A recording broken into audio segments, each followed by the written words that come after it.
Chicago has a way of swallowing men whole. Their names, their histories, their sins, and spitting back only the parts it finds useful. Dante DeLucci was one of those parts.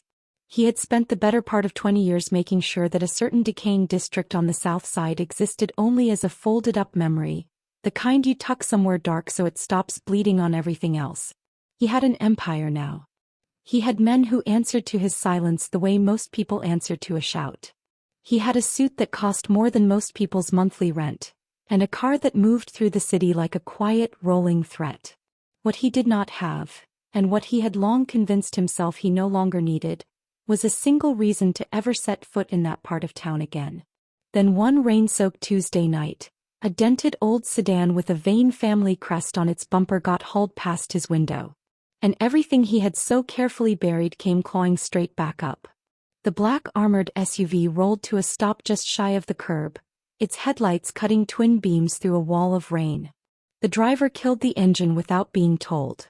That was the thing about working for Dante DeLucci. You learned fast that the man communicated in gestures, in the slight tilt of his jaw and the stillness of his hands. If you needed him to say a thing out loud, you had already disappointed him. The rear door swung open and Dante stepped into the wet Chicago night. He straightened the front of his black tailored jacket as he rose, and the amber wash of a nearby street lamp caught the ink crawling up the side of his neck. A rose mid-bloom, its thorns tracing his collar line and vanishing beneath the crisp white of his shirt. He looked, as he always did, like a man who had walked out of two entirely different worlds at the same time and had made peace with neither. The Callaway district smelled of wet concrete and old decisions. The city called it a neighborhood in transition, which was a polished way of saying it was being eaten alive. Buildings that once held families now held eviction notices.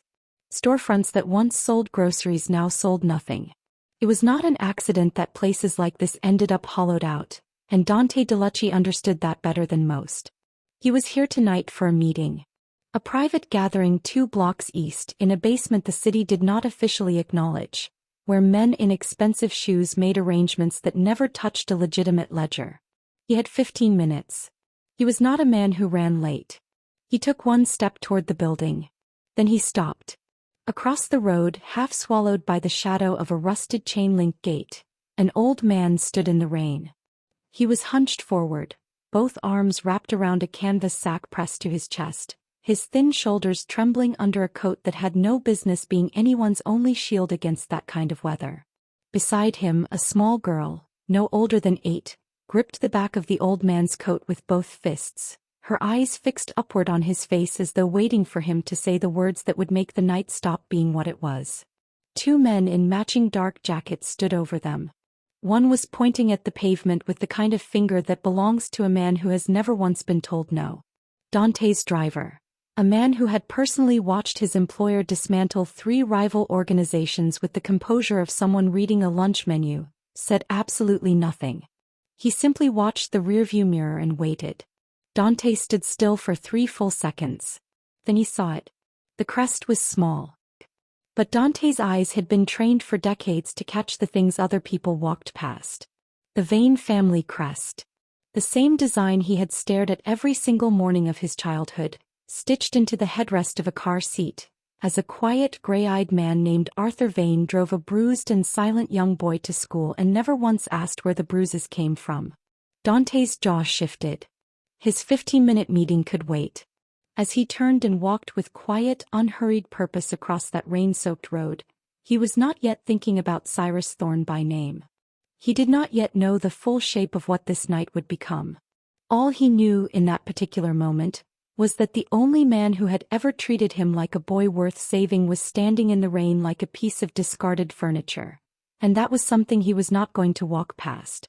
Not tonight. Not ever. The rain had no interest in being polite that night. It came down in sheets, the kind that soaked through a jacket in under a minute and turned the pavement into a mirror of broken reflections. Street lamps, headlights, the blinking red of a traffic signal that had been stuck on amber for as long as anyone in the Callaway district could remember. Nobody had ever filed a complaint about it. That was the thing about neighborhoods like this one. The small inconveniences were allowed to pile up quietly, because the people living inside them had long been made to feel that their complaints were not worth anyone's time. Dante DeLucci had grown up understanding that feeling intimately. He had been inside the SUV when the first thing caught his eye, a dented old sedan being hauled past his window by a tow truck, its rusted bumper carrying a faded crest that he recognized before his mind had fully processed why. That single flash of recognition had been enough to make him tell his driver to stop, and it was why he now stood outside in the rain rather than 2 blocks east in a warm basement pretending to care about a ledger. He stood at the edge of the curb, rain collecting on the shoulders of his black tailored jacket without him so much as flinching. He was built for discomfort in the way that certain men are. Not because they enjoy it but because life made the decision for them early enough that the body simply stopped registering it as a problem. Water ran along the line of his jaw and dropped from his chin, but his eyes were completely still, blocked across the road and not moving. The ink on his neck caught the light again as he turned his head slightly, the rose that began just beneath his left ear, its stem curling down past his collar and vanishing beneath the crisp white of his shirt. Further down, the backs of both hands carried the kind of artwork that took years and a particular kind of conviction to sit through. They were not decorative in the way that people who know nothing about consequence tend to get tattoos. Every marking on Dante DeLucci's skin had a meaning, and every meaning had a story attached to it that he did not share with anyone who was not already deep inside his world. He looked like power wearing a suit. And right now that power was very quietly furious. Across the road, the scene had not changed in the 30 seconds since he first stepped out of the vehicle. The old man was still standing in the rain, hunched around a canvas bag pressed against his chest like it was the last thing left in the world that belonged to him, because, from the look of things, it very possibly was. The small girl at his side had buried her face into the back of his coat now, her thin shoulders pulled inward, trying to make herself smaller than she already was. She was 8 years old at the most, and she had already learned the posture of someone who knows that the adults around them cannot fully protect them. That particular observation sat in Dante's chest like a lit match. The 2 men in dark jackets were still talking.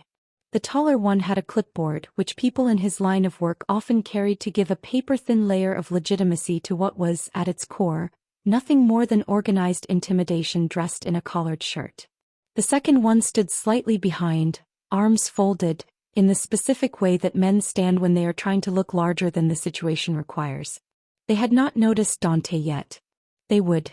But the thing that confirmed everything, the thing that reached through 20 years of calculated distance and grabbed him by the collar of his composure, was when the old man shifted the canvas bag from one arm to the other and the worn fabric caught the street lamp light just right. The same Vane family crest he had spotted on the sedan, now right there across the road and impossible to dismiss as coincidence. It was barely the size of a coat button, faded to the point where most people would have registered it as nothing more than an old smudge on old material. But Dante had spent enough mornings staring at that exact emblem from the back seat of a car, young, bruised, and pretending he was somewhere else entirely, that he would have known it in complete darkness. Arthur Vane. The name surfaced slowly, the way names do when you have spent a long time keeping them underwater. Arthur Vane, who used to keep a thermos of black tea wedged between the driver's seat and the center console. Arthur Vane, who never asked questions but always seemed to know the answers. Arthur Vane, who once stood between a 12-year-old Dante and his father's belt without being asked, without hesitation, and without ever bringing it up again. The man who had, on more than one occasion, been the only reason a certain boy made it to the next morning in one piece. He was standing in the rain in a coat full of holes, being pointed at by a man with a clipboard. Dante straightened his jacket one final time and he walked across the road. Welcome back to Tales by Jaylene, story lovers. Before we continue, tell us in the comments where you are watching from. These comments mean more than you know. They show us exactly how far our stories are reaching, and honestly, some of you are watching from places that genuinely surprise us. If you are new here, welcome to the family. Hit that subscribe button and settle in, because this is the kind of channel that will make it very difficult for you to watch just one story. Like this video and make sure you stay with us till the very end, because what this man does to protect the people he loves before sunrise will be the last thing Cyrus Thorne ever saw coming. Now back to the story. There is a particular kind of silence that arrives with certain men. Not the silence of an empty room, or the silence that follows a loud noise. This is something older and more deliberate, the kind that settles over a space the way a change in weather does, where everything living in the vicinity registers the shift before the mind has fully caught up with what is happening. Animals understand it instinctively. Street-smart men learn to recognize it if they survive long enough. The two men with the clipboard were about to get their first lesson. Dante crossed the road without hurrying. That was the detail that would stay with people who witnessed moments like this. The fact that he never rushed. Rushing implied that the outcome was uncertain, and Dante DeLucci had not operated under uncertain outcomes for a very long time. His footsteps were unhurried and even against the wet pavement, each one deliberate in the way that men move when they have already decided how a situation ends before it has fully begun. The taller one, clipboard in hand, collar turned up against the rain, registered him first. He turned with the practiced look of a man preparing to dismiss whoever was approaching, the kind of expression that comes preloaded with phrases like, "This is private business, and I suggest you keep moving." The expression made it approximately 3 seconds before it ran into Dante's eyes and quietly fell apart. Dante stopped 2 meters short of the group and said nothing. He simply stood there in the rain, hands loose at his sides, and looked at the two men with the specific quality of attention that a person gives to something they have not yet decided what to do with. It was not a threatening posture in the traditional sense. There were no raised voices, no pointed fingers, no grand announcements of who he was or what he represented. There was only the suit, the ink, the stillness, and the eyes. And somehow, in combination, those 4 things managed to communicate everything that needed to be said far more efficiently than words would have. The man with the clipboard took a small, unconscious step backward. He likely did not realize he had done it. Arthur had gone completely still. The old man's eyes, already red at the edges from the cold and from something far worse than cold, moved slowly from the two men to the figure who had appeared beside them. For a long moment recognition did not come. 20 years had a way of doing that to a face, adding weight in some places, removing softness in others, replacing the things that were once young with something more composed and considerably more difficult to read. But then Dante shifted slightly, and the street lamp caught the rose tattoo along his neck, and Arthur Vane's breath left his body in a long, quiet exhale. He said the name the way a man says something he had genuinely stopped believing he would ever say again. Dante. Dante did not look at him yet. Not because he was being cold, but because the two men in front of him still required his complete attention, and he had learned a long time ago never to divide his focus before a situation had been fully resolved. He looked at the taller one with the clipboard, then at the second one standing slightly behind, and he spoke for the first time since crossing the road. His voice came out at a normal conversational volume which somehow made it worse. Walk away. 2 words. No elaboration. No explanation of consequences, no colorful illustration of what the alternative looked like. Just 2 words delivered with the absolute calm of a man who has never once in his adult life needed to repeat himself. The taller one opened his mouth. He closed it again. Whatever thought had briefly considered forming itself into a sentence had apparently thought better of the situation and retreated. The two men exchanged a look, the kind that lasts only a fraction of a second but carries a full conversation inside it. And then, without another word spoken, they turned and walked back toward the black van idling at the end of the road.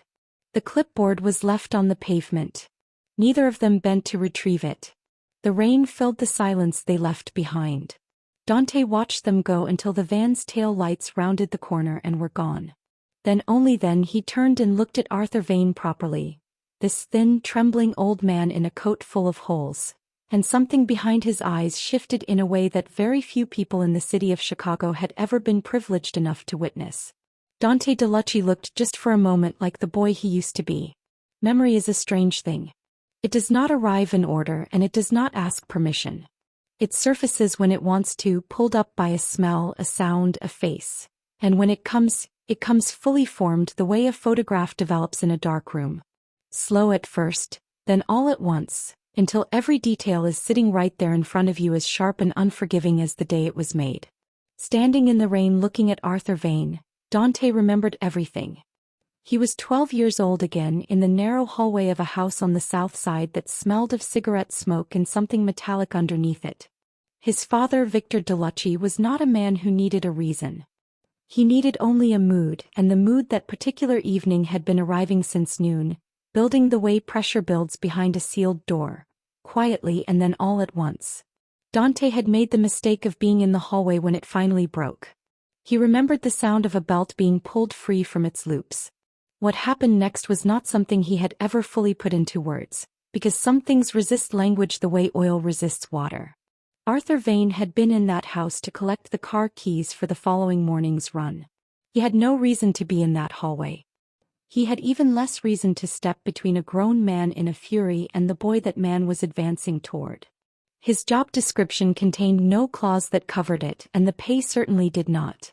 But Arthur had stepped forward anyway, placing himself squarely between Victor Delucci and his son with the quiet, immovable certainty of a man who had simply decided that this particular thing was not going to happen. He had not raised his voice. He had not raised his hands. He had simply stood there, gray-eyed and completely still, and looked at Victor Delucci with an expression that said, without a single word, that there were lines in this world that existed regardless of who owned the house. Victor had stared at him for a long moment, the belt still in his hand, the fury still in his face. Then he had turned and walked away down the corridor, and the sound of a door slamming at the far end of the house was the last thing any of them heard that evening. Arthur had looked down at young Dante, straightened the boy's collar with two careful hands and said only this, "Go and get your bag. I'll drive you to school early tomorrow." He never brought it up again. Not once, in all the mornings that followed, in all the quiet drives through the city, with his black tea wedged in the console and the radio playing low. He never used it as leverage, never wore it as a badge, never allowed it to become a story he told at the expense of a boy's dignity. He simply folded it away somewhere private and continued showing up, morning after morning, as though being decent was the most ordinary thing in the world. For a 12-year-old boy who had very little evidence that decent men existed, it was not ordinary at all. It was everything. Dante came back to the present slowly, the way a man surfaces from deep water. The rain was still falling. Arthur was still standing in front of him, older and thinner and considerably more worn than the memory, but with those same gray eyes holding that same quality of steadiness that had never once wavered even in the face of Victor Delucci's worst. Beside him, Maya had loosened her grip on the old man's coat just slightly, her eyes moving between her grandfather and this large, rain-soaked stranger with the quiet curiosity of a child who has not yet been taught to mask what she is feeling.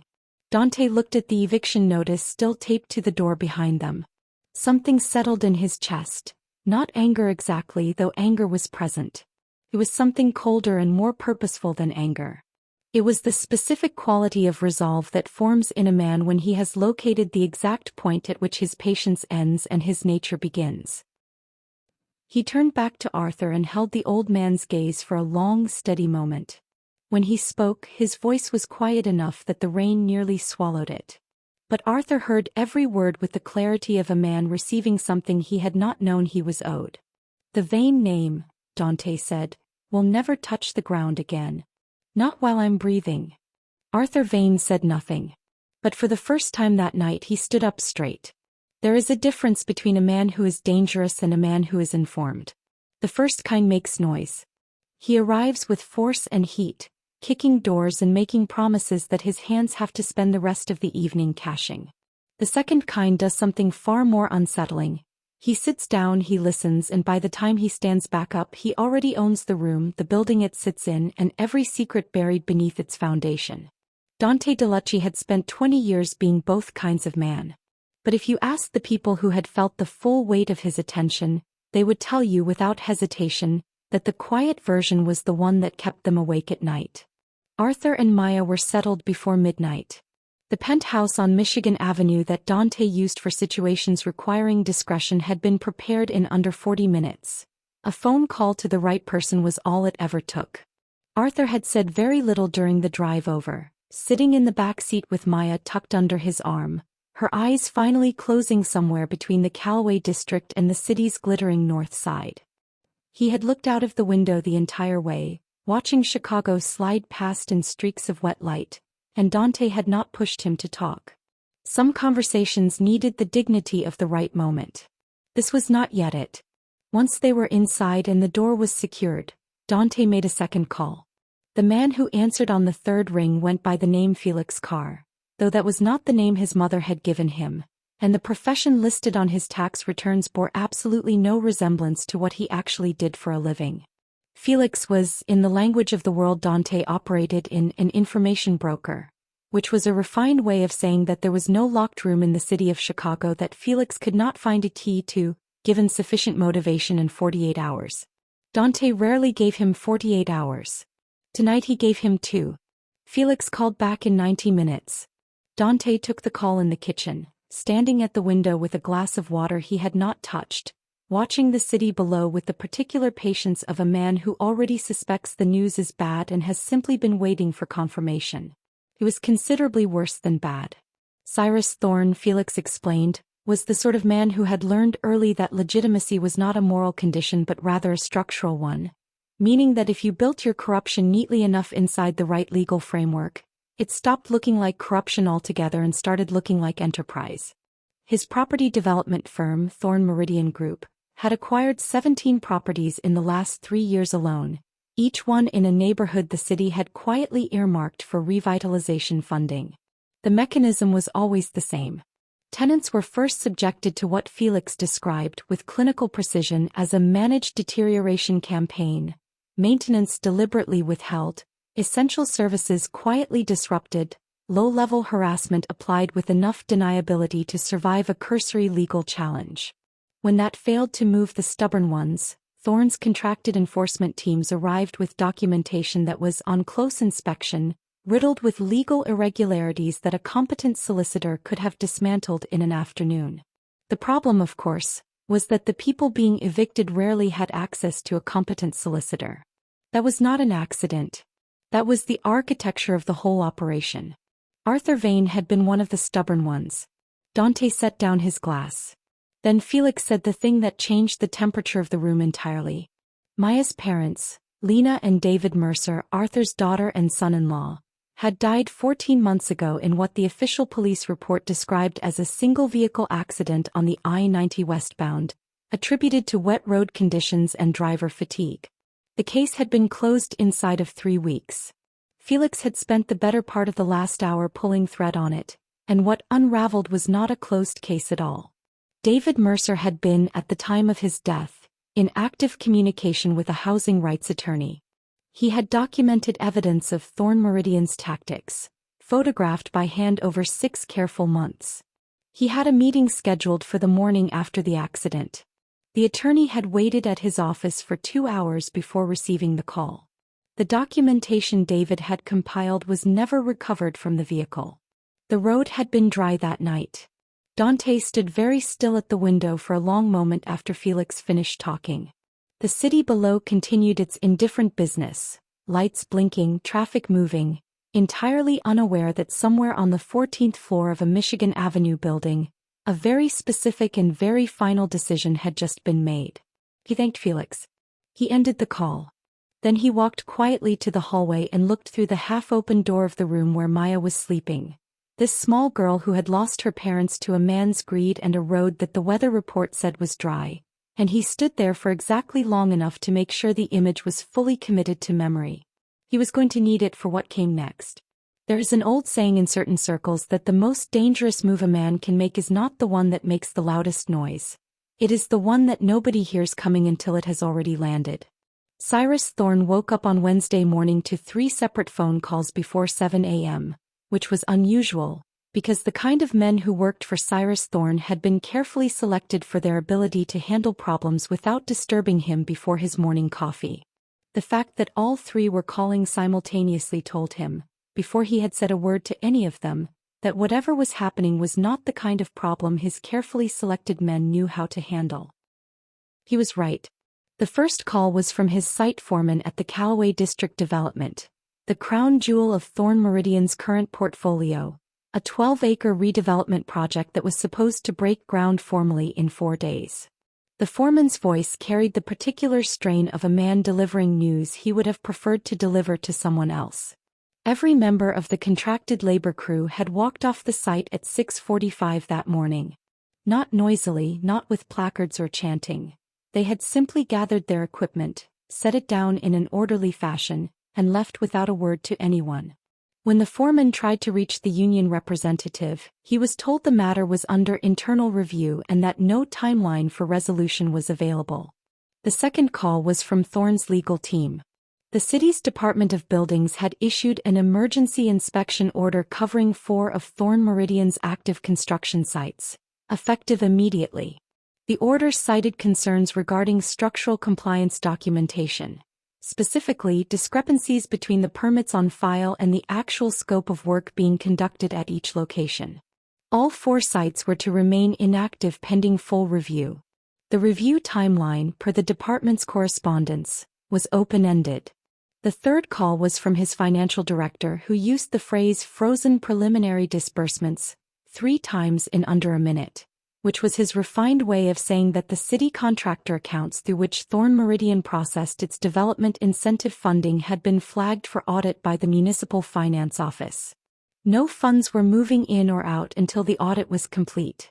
Thorne sat on the edge of his bed in his Gold Coast townhouse and listened to all 3 calls with the mounting discomfort of a man who has just realized that what he assumed was solid ground is producing a very specific and very ominous sound beneath his feet.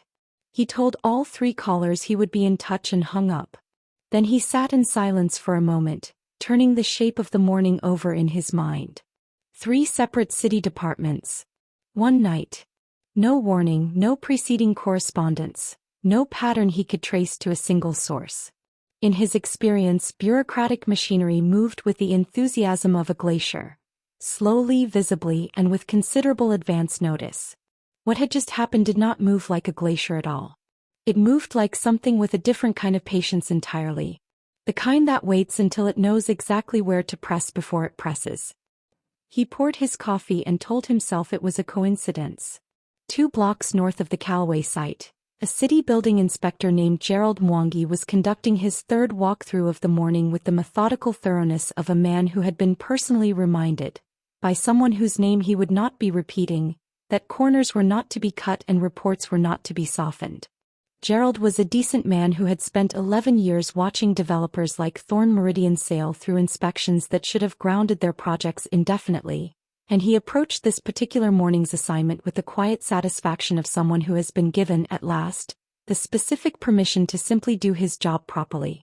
He found 14 compliance violations before lunch. Across the city, in a corner office on the 22nd floor of the DeLucci Group's legitimate corporate headquarters on Wacker Drive, Dante sat behind a clean desk with a single sheet of paper in front of him, Felix's summary of Thorne Meridian's operational structure, annotated in the margins in Dante's own hand. He had been there since 5 a.m. He had not touched the coffee his assistant had left at the door. He was not operating on caffeine this morning. He was operating on something considerably more focused than that. He drew a slow line through the first item on the list. 4 sites down, 11 still standing. He picked up his pen again. It was only Wednesday morning and Cyrus Thorne's empire was already beginning to develop a very noticeable crack. The man just did not know it yet. There are certain things that money cannot replace. Not because the world lacks the means to reproduce them, but because the value of the thing was never in its material to begin with. It lived in the hands that last held it, in the moments it witnessed, in the specific weight of it sitting in a pocket or resting against a chest on an ordinary Tuesday that turned out to be anything but ordinary. Dante DeLucci understood this in the way that men understand things they learned through loss rather than through wisdom, which is to say he understood it completely and without any need for explanation. He had sent 2 men back to the Callaway district at midnight. The instruction had been simple, delivered in the same quiet register he used for everything. Find whatever Thorne's men took from the child and bring it back undamaged. His men, to their credit, had not asked for clarification on what happened if it turned out to be damaged. They had simply gone, which was the correct response. They returned at 8:30 Wednesday morning with a small brass locket on a thin chain. It was not an impressive object by any external measure. The brass had darkened with age along its edges, and the clasp required a specific angle of pressure to open properly, The kind of quirk that develops in a thing that has been opened and closed by the same hands so many times that it learns to respond to a particular touch. Inside on the left was a photograph so small that you had to hold it close to make out the faces. A man and a woman, young, standing somewhere bright, their heads tilted toward each other in the unconscious way of people who have forgotten the camera is there. On the right, scratched into the brass in uneven letters that suggested a child had done it with something sharp and deliberate, were 2 words. Come back. Dante looked at those 2 words for a long moment before he closed the locket. He found Maya in the sitting room of the penthouse, cross-legged on the floor beside the large window that looked out over the city, methodically arranging a small collection of objects she had apparently retrieved from the canvas bag. A smooth gray stone, a folded piece of paper, a short length of red ribbon, and the empty space beside them where something was clearly missing. He was not crying. She had the focused, slightly too still quality of a child who has already spent considerable energy on crying and has moved into the quieter territory beyond it. She looked up when Dante entered. She did not say anything, and neither did he for a moment. He was not, by any reasonable measure, a man built for this particular kind of room. He was more at home in basement meetings and corner offices and rain-soaked streets at midnight than he was in the soft morning light of a room containing one small girl and her carefully arranged collection of things. But he crossed it anyway, and he lowered himself onto one knee in front of her so that he was not standing over her the way the world had been standing over her for the past 14 months, and he held out the locket. Maya looked at it. She looked at his hand holding it, then at his face as though checking whether the thing in front of her was real or the kind of thing that evaporates when you reach for it. Then she took it from his palm with both hands, pressing it between her fingers the way you hold something you had genuinely believed was gone forever. And she exhaled in one long, trembling breath that she had clearly been holding since the night before. She did not say thank you immediately. She opened the locket first, looked at the photograph inside for 3 full seconds, and then closed it again carefully, her small thumb running over the scratched letters on the front with the particular tenderness of someone greeting an old friend. When she finally looked back up at Dante, her eyes were full, but her voice, when it came, was remarkably steady for an 8-year-old. "My mum gave it to me," she said.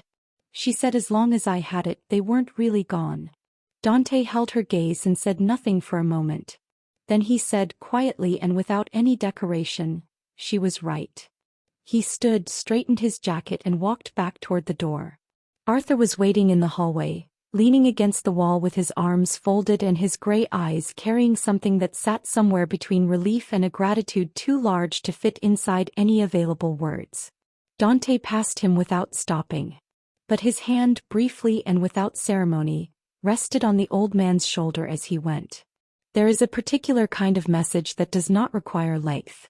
The world is full of long messages, contracts running to 40 pages, legal correspondence that buries its actual meaning under 17 paragraphs of protective language, threatening letters that spend so much time explaining the threat that the threat itself loses all its teeth by the time it arrives. Dante DeLucci had never had much patience for that kind of communication. In his experience, the most effective thing a man could say was the thing that left the other person with no room to misinterpret, no claws to hide behind, and no comfortable distance between themselves and the full weight of what was coming. He wrote 4 words on a card. The envelope was black, not the dramatic Gothic black of a man trying to make a statement about his own darkness, but a clean, matte, unremarkable black of the kind that high-end stationery houses produced for clients who preferred their correspondence to arrive with a certain gravity. The card inside was the same.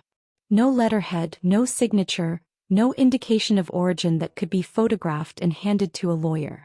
Just 4 words in Dante's own handwriting, pressed into the card with a fountain pen in ink the color of charcoal. "You have something of mine. I'm coming to collect." He sealed it, handed it to Felix without a word, and Felix, who had been in this business long enough to know that questions about certain envelopes were not questions worth asking, arranged for it to be delivered to Thorn Meridian's Gold Coast headquarters by early afternoon. It arrived on Cyrus Thorn's desk at 2:17 p.m., placed there by his personal assistant who had received it from a courier she did not recognize and would not be able to describe with any particular accuracy if asked. Thorn was on a call when she set it down.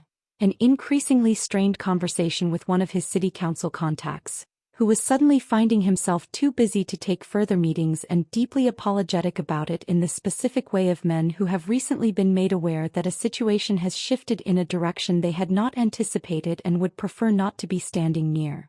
Thorne ended the call and picked up the envelope. He turned it over once, noting the absence of any return address or identifying mark, and then opened it with the letter opener on his desk, a silver instrument he kept purely for appearances, because Cyrus Thorne was very much a man who understood the value of appearances. He read the 4 words on the card. He read them a second time. He set the card down on the desk with the careful, deliberate placement of a man who is managing his own reaction in real time, and he sat back in his chair. He was not, by nature, an easily rattled man.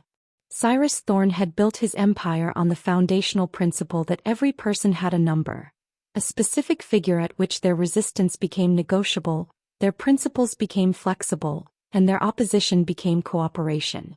He had applied this principle to city councilors and planning commissioners and union representatives and rival developers with a consistency that had made him, over the course of 15 years, one of the most untouchable property men in Chicago. He did not rattle easily because he had never yet encountered a situation that money and the right kind of legal firepower could not reframe in his favor.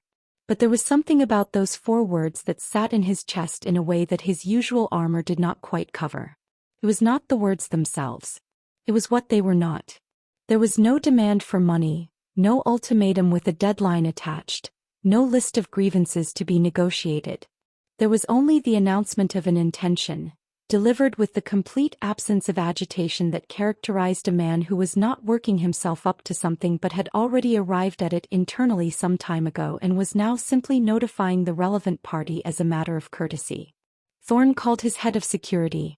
He was told, after a brief pause that lasted just long enough to be uncomfortable, that there had been some difficulty reaching 2 of the contracted field team who had handled the Callaway eviction the previous night. They were not responding to calls. They had not reported in since Tuesday evening. The head of security used the word unavailable in the way that people use words when the accurate word is sitting right there but feels too large to say out loud in a professional context. Thorne looked at the card again.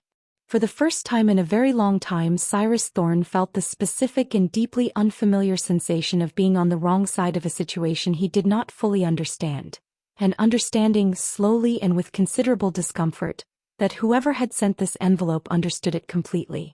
He poured himself a drink. It did not help. Cyrus Thorne's penthouse office occupied the entire top floor of the Thorne Meridian building on North Michigan Avenue, 41 floors above the street, with floor-to-ceiling windows on 3 sides that turned the city into a backdrop, something to be looked down upon, surveyed, possessed. It was the kind of office that had been designed with a very specific psychological intention. Every element of it, from the height to the lighting to the deliberate scarcity of seating for visitors, was arranged to ensure that whoever entered it felt, within 30 seconds of crossing the threshold, that they were standing on someone else's ground. Dante had arrived at 9:43 p.m. He had not used the main entrance. He was sitting in Thorne's chair when Thorne walked in at 10:15. And the first thing Thorne did was stop so abruptly that the 2-man security detail behind him walked into each other in a way that, under different circumstances, might have been comedic. The office was lit only by the ambient glow of the city through the windows and the pale blue light of Thorne's open laptop on the desk. And in that light, Dante DeLucci sat with the complete, unhurried stillness of a man who had been there long enough to find the chair comfortable. He did not stand when Thorne entered. He did not speak immediately either. He simply looked at Thorne across the desk with the same quality of attention he had given the 2 men with the clipboard on Tuesday night. The careful, assessing look of a man who is deciding what category a thing belongs in before he determines what to do with it. Thorne's security detail had their hands moving before their minds had fully caught up with the instruction, and Dante spoke for the first time without looking at either of them. "I would think carefully about that." 4 words again, delivered at conversational volume. The 2 men went still. Somewhere in the building's stairwell, the reason they went still was already making its way back to the lobby, because Dante had not come alone, and the men he had brought with him had the particular quality of presence that made other men reassess their decisions in real time without needing a formal explanation of the consequences. Thorne dismissed his security with a gesture that he managed to make look deliberate rather than defeated, which Dante noted and credited him for. Thorne crossed to the desk and sat in the single chair that had been placed on the visitor's side. His own visitor's chair in his own office on the wrong side of his own desk, and if that specific arrangement communicated anything, he absorbed it without showing it on his face. He was, Dante conceded silently, a composed man. It would not be enough. Dante turned the laptop to face Thorne without preamble. On the screen was a document, a corporate registry filing, dated 3 days prior, showing the transfer of the Callaway District Development site from Thorne Meridian Group to a property holding company called Vane Street Partners LLC. The filing was entirely legal. Every signature on it was genuine.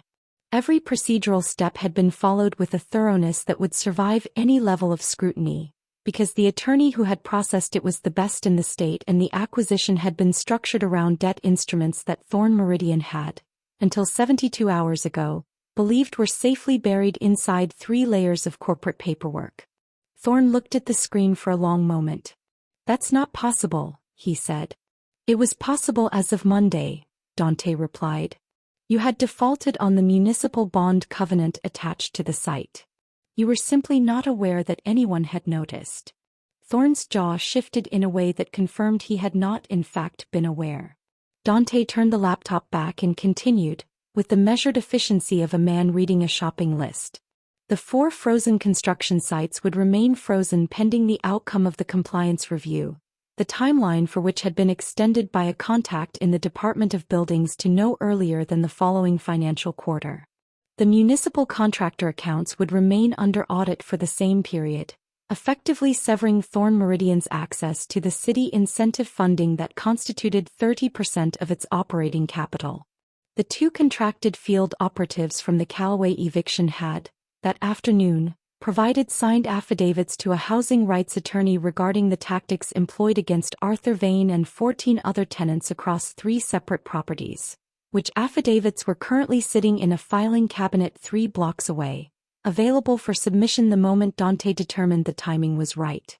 He closed the laptop. "You are not a powerful man, Mr. Thorne," Dante said, standing slowly and straightening his jacket. "You are an expensive one. Those are very different things, and the distinction matters considerably more than you previously understood." Thorne said nothing. There was, for the first time in 15 years of building an empire on other people's inability to fight back, genuinely nothing to say. Dante picked up his phone from the desk, slid it into his inside pocket, and walked toward the door with the same unhurried purpose with which he had crossed a rain-soaked road 3 nights ago to stand between 2 men with a clipboard and an old man in a coat full of holes. He paused once at the threshold. "The building's new management will be in touch regarding your lease," he said without turning around. "I'd respond promptly if I were you." Then he was gone, and the city lights through the 3 walls of windows continued their indifferent glittering, entirely unmoved, as though nothing of particular consequence had just taken place in this room. Thorne sat alone in his visitor's chair for a very long time. By Thursday morning, Chicago had moved on. That was the thing about this city. It did not pause to acknowledge the things that happened inside it overnight.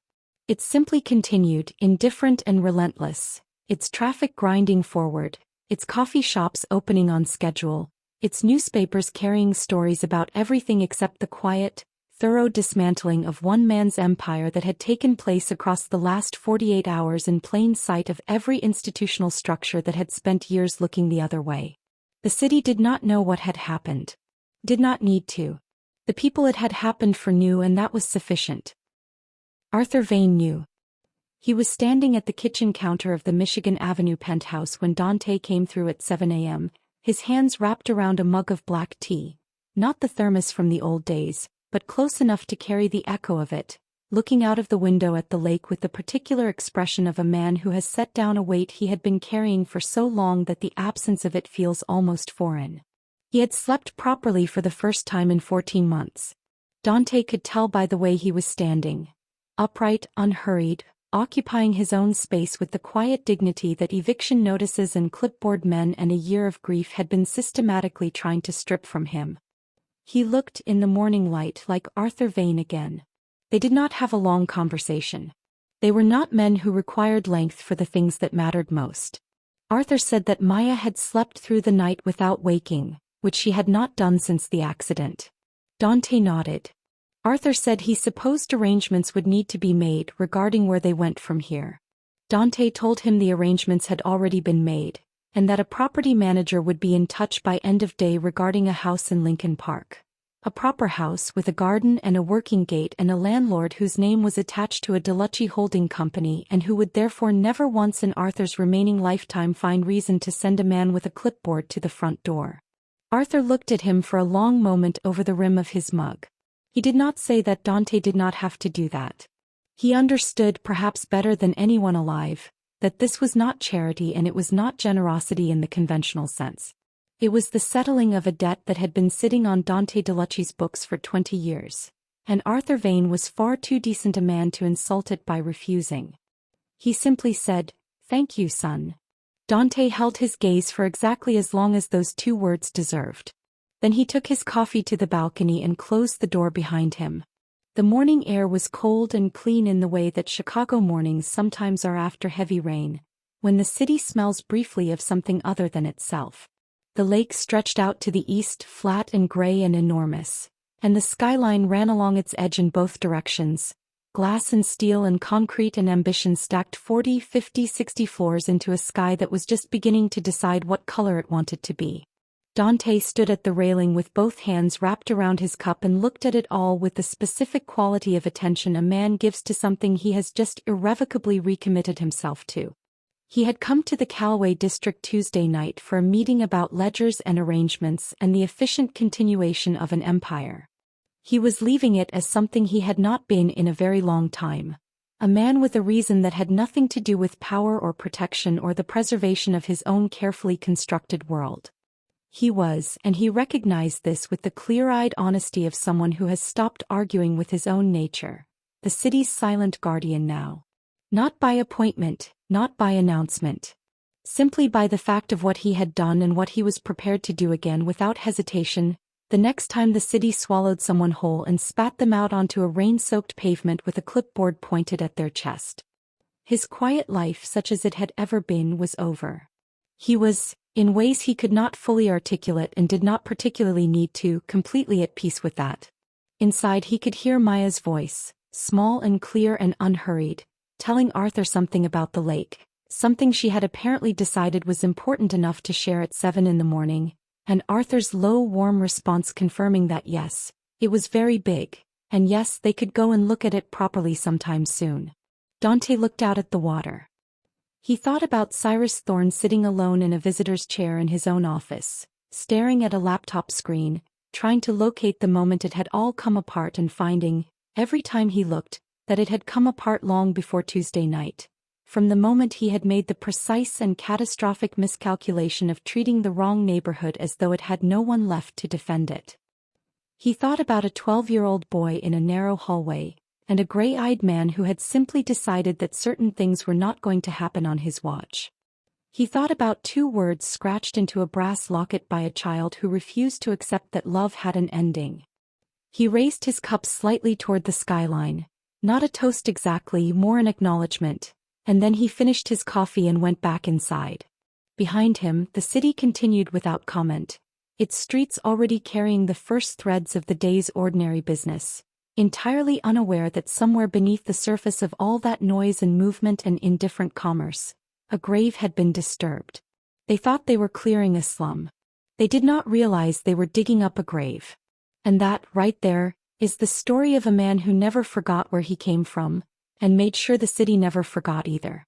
If this story held you from the first word to the last, then you already know what to do. Drop a comment below and tell us which moment hit you the hardest. Was it Dante crossing that rain-soaked road? The locket? Or the moment Thorne found himself sitting in his own visitor's chair? We genuinely want to know. If you are new here, welcome. You would want to do yourself a favor by hitting that subscribe button, because there are more stories exactly like this one waiting for you on this channel. Stories that grip, stories that matter, and stories that remind you what real power is truly about. Hit that like button and share this story with someone who appreciates a story well told. We will see you in the next one. Until then, stay sharp.